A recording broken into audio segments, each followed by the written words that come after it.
Howdy Doody Pipe Smokers. It's David here, nice Tuesday evening. And I'm sitting here at the college waiting for the little lady to finish up her classes for the evening. I'm sitting in the commons like normal, getting ready to rewatch some Doctor Who. And currently, housekeeping, I am enjoying a little piece of RPM gum tucked all the way up in my gum up here. Makes it easier to talk when I'm not chewing on it the whole time. This is my video response to Jay's funny story contest. When I saw the video, I kind of got a good laugh at that, and I thought, what kind of story could I tell? Because I have so many of them, and some of them some people would find messed up, and some of them, I guess you have to have the right sense of humor to really enjoy some of the stories that I have. I was considering telling the time that I was held hostage over a DirecTV cable box. Let's see, what was another good one? I had a whole bunch of them on the tip of my tongue earlier, but I thought I would take two of the more recent ones that I'd experienced, and they're both plumbing related. Now, being a plumber, you get called in the house to see a lot of unusual things, so I'm going to give you two short ones that I got a kick out of. The first one, I went to a customer's house, and she has a bathroom in the basement, and for anyone who's familiar with plumbing, you'll know that when the sewer pipe, when you have a bathroom below the level of the sewer line going out to the street, you have to pump it into a pit and then use a pit to pump it into the sewer line. This lady put in a bathroom in her basement, put the pit just outside the bathroom about 10 feet away, and things were starting to back up and leak out of the wall.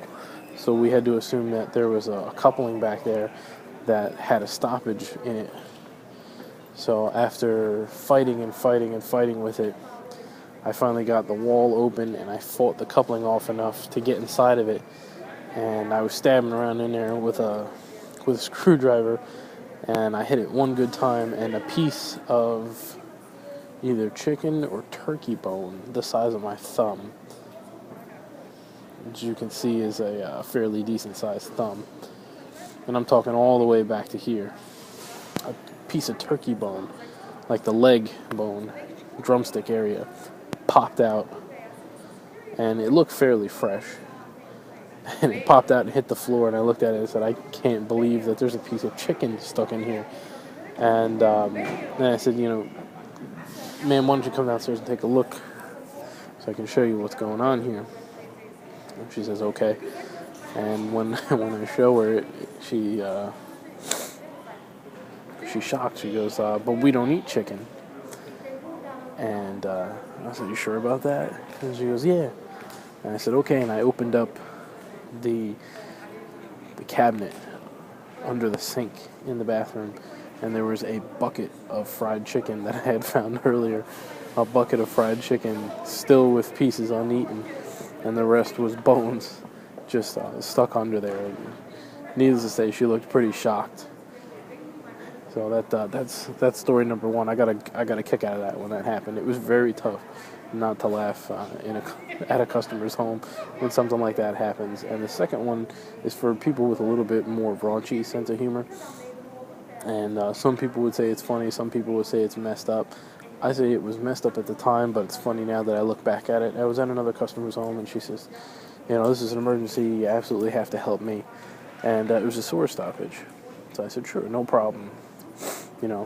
Followed the standard procedures of the company, got her all signed up, started to do the work, and the sewer machine kind of hit something. I got maybe 40 feet in and hit something real hard, and I'm, tugging on it and pulling on it.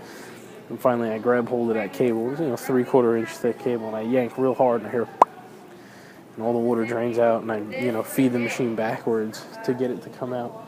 And at the end was a softball-sized amalgam of prophylactics.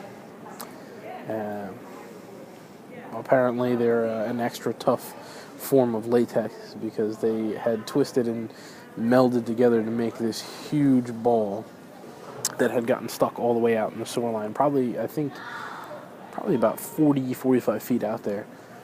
And I pulled it back and I said, ma'am, I brought her downstairs, and this is another moment where you really don't want to feel as if you're chastising a customer.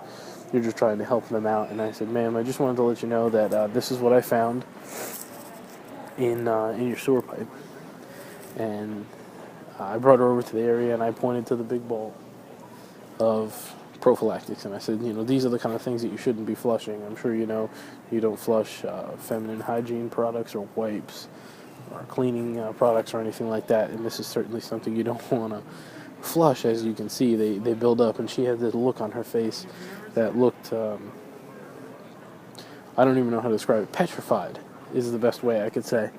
Sorry, I have something in my eye. And she looked at me and she said, I just want to let you know I don't have any children.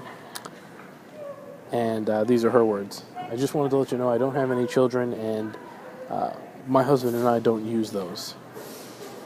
And I went a little bit slack-jawed. Okay.